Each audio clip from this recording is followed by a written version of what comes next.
Hi hello welcome to Ashwini cooking. ನಾನಿವತ್ತು ಸಬ್ಬಕ್ಕಿ ಉಪ್ಪಿಟ್ಟು ಹಾಗೂ ಸಬ್ಬಕ್ಕಿ ಕಿಚಡಿ ಅಂತ ಕೂಡ ಕರೀತಾರೆ. ಇದನ್ನು ಹೇಗೆ ಮಾಡೋದು ಅಂತ ನೋಡೋಣ. ಇದಕ್ಕೆ ಬೇಕಾದಂಥ ಪದಾರ್ಥಗಳು ನಾನಿಲ್ಲಿ 4 ಟೇಬಲ್ ಸ್ಪೂನ್ನಷ್ಟು ಶೇಂಗಾ ಬೀಜವನ್ನು ಹುರಿದ್ಬಿಟ್ಟು ತೊಗೊಂಡಿದ್ದೀನಿ. ಇದನ್ನು ಒಂದು ಮಿಕ್ಸಿ ಜಾರ್ಗೆ ಸೇರಿಸ್ಬಿಟ್ಟು ಈ ರೀತಿಯಾಗಿ ತರಿಯಾಗಿ ಇದನ್ನು ಪೌಡ್ರ್ ಮಾಡ್ಕೋಬೇಕಾಗತ್ತೆ. ಆದಷ್ಟು ನಯಸ್ ಪೌಡ್ರ್ ಮಾಡ್ಕೋಬಾರ್ದು. ಸೊ ನೀವಿಲ್ಲಿ ನೋಡ್ತಿರ್ಬೋದು ಈ ರೀತಿಯಾಗಿ ಪೌಡರ್ ಮಾಡ್ಕೊಂಡಿದ್ದೀನಿ. ನಾನಿಲ್ಲಿ 250 ಗ್ರಾಮ್ನಷ್ಟು ಸಬ್ಬಕ್ಕಿಯನ್ನು 6 ಗಂಟೆಗಳ ಕಾಲ ನೆನೆಸಿಟ್ಕೊಂಡು ತೊಗೊಂಡಿರ್ತಕ್ಕಂಥ ಸಬ್ಬಕ್ಕಿ ಇದು. ಹಾಗೆ ನಾನಿಲ್ಲಿ ಒಂದು ಪ್ಯಾನ್ಗೆ 4 ರಿಂದ 5 ಟೇಬಲ್ ಸ್ಪೂನ್ನಷ್ಟು ಎಣ್ಣೆಯನ್ನು ಸೇರಿಸ್ಕೊಂಡಿದ್ದೀನಿ. ಇದಕ್ಕೆ 1 ಟೇಬಲ್ ಸ್ಪೂನ್ನಷ್ಟು ಸಾಸಿವೆ, 1 ಟೇಬಲ್ ಸ್ಪೂನ್ನಷ್ಟು ಶೇಂಗಾ ಬೀಜ, 1 ಟೇಬಲ್ ಸ್ಪೂನ್ನಷ್ಟು ಕಡಲೆಬೇಳೆಯನ್ನು ಸೇರಿಸ್ಕೊತಾ ಇದ್ದೀನಿ. ಇದಿಷ್ಟನ್ನು ಕೂಡ ಸೇರಿಸ್ಬಿಟ್ಟು ಒಂದು ಸಲ ಚೆನ್ನಾಗಿ ಫ್ರೈ ಮಾಡ್ಕೋಬೇಕಾಗತ್ತೆ.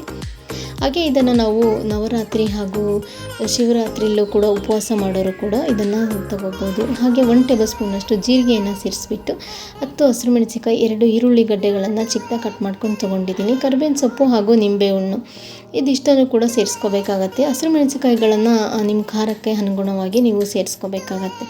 ಹಾಗೆ ನಾನಿಲ್ಲಿ ಹಸಿರು ಮೆಣಸಿನಕಾಯಿ ಹಾಗೂ ಕರಿಬೇವಿನ ಸೊಪ್ಪು ಮತ್ತು ಈರುಳ್ಳಿಯನ್ನು ಕೂಡ ಸೇರಿಸ್ಕೊಂಡು ಇದನ್ನು 30 to 40 ಮಿನಿಟ್ಸ್ವರೆಗೂ ಕೂಡ ಚೆನ್ನಾಗಿ ಒಂದು ಸಲ ಫ್ರೈ ಮಾಡ್ಕೋಬೇಕಾಗತ್ತೆ ಈ ರೀತಿಯಾಗಿ.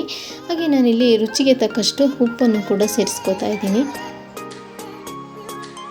ನೀವು ಉಪವಾಸ ಹಾಗೆ ವ್ರತವನ್ನು ಮಾಡ್ತಕ್ಕಂಥವ್ರು ಈರುಳ್ಳಿಯನ್ನು ಸ್ಕಿಪ್ ಮಾಡಿಕೊಂಡು ಹಾಗೂ ಶೇಂಗಾ ಬೀಜ ಹಾಗೆ ಕಡಲೆಬೇಳೆ ಉದ್ದಿನಬೇಳೆಯನ್ನು ಕೂಡ ಸೇರಿಸ್ಕೋತಾರೆ. ಬೇಡ ಅಂತಕ್ಕಂಥವ್ರು ಸ್ಕಿಪ್ ಕೂಡ ಮಾಡಿಕೊಂಡು ಇದನ್ನು ತಗೋಬೋದು. ಹಾಗೆ ಅರಿಶಿಣದ ಪೌಡರ್ ಹಾಗೂ ಶುಂಠಿ ಬೆಳ್ಳುಳ್ಳಿ ಪೇಸ್ಟ್ನ ಸೇರಿಸ್ತಾ ಇದ್ದೀನಿ. ನೀವು ಶುಂಠಿ ಬೆಳ್ಳುಳ್ಳಿ ಪೇಸ್ಟ್ ಬೇಡ ಅಂತಕ್ಕಂಥವ್ರು ಶುಂಠಿಯನ್ನು ತುರಿದ್ಬಿಟ್ಟು ಕೂಡ ಸೇರಿಸ್ಕೋಬೋದು. ಹಾಗೆ ಚಿಕ್ಕದಾಗಿ ಕಟ್ ಮಾಡ್ಕೊಂಡಿರ್ತಕ್ಕಂಥ ಆಲೂಗಡ್ಡೆಯನ್ನು ಸೇರಿಸ್ಕೊತಾ ಇದ್ದೀನಿ. ಆದಷ್ಟು ತುಂಬಾ ಚಿಕ್ಕದಾಗಿ ಕಟ್ ಮಾಡ್ಕೊಳ್ಳಿ, ಆಗ ಬೇಯಲಿಕ್ಕೆ ಈಸಿ ಆಗುತ್ತೆ ಅಂತ ಅಷ್ಟೇ. ಹಾಗೆ ನಾನಿಲ್ಲಿ ನೆನೆಸಿಟ್ಕೊಂಡಿರ್ತಕ್ಕಂಥ ಸಬ್ಬಕ್ಕಿ ಹಾಗೆ ಪೌಡರ್ ಮಾಡಿಟ್ಕೊಂಡಿರ್ತಕ್ಕಂಥ ಶೇಂಗಾ ಬೀಜದ ಪೌಡರ್ ಇತ್ತಲ್ವ, ಅದನ್ನು ಕೂಡ ನಾನಿಲ್ಲಿ 2 ಟೇಬಲ್ ಸ್ಪೂನ್ನಷ್ಟು ಸೇರಿಸ್ಬಿಟ್ಟು ಒಂದು ಸಲ ಚೆನ್ನಾಗಿ ಮಿಕ್ಸ್ ಮಾಡ್ಕೋಬೇಕಾಗತ್ತೆ. ಈ ರೀತಿಯಾಗಿ ಮಿಕ್ಸ್ ಮಾಡ್ಕೋಬೇಕು.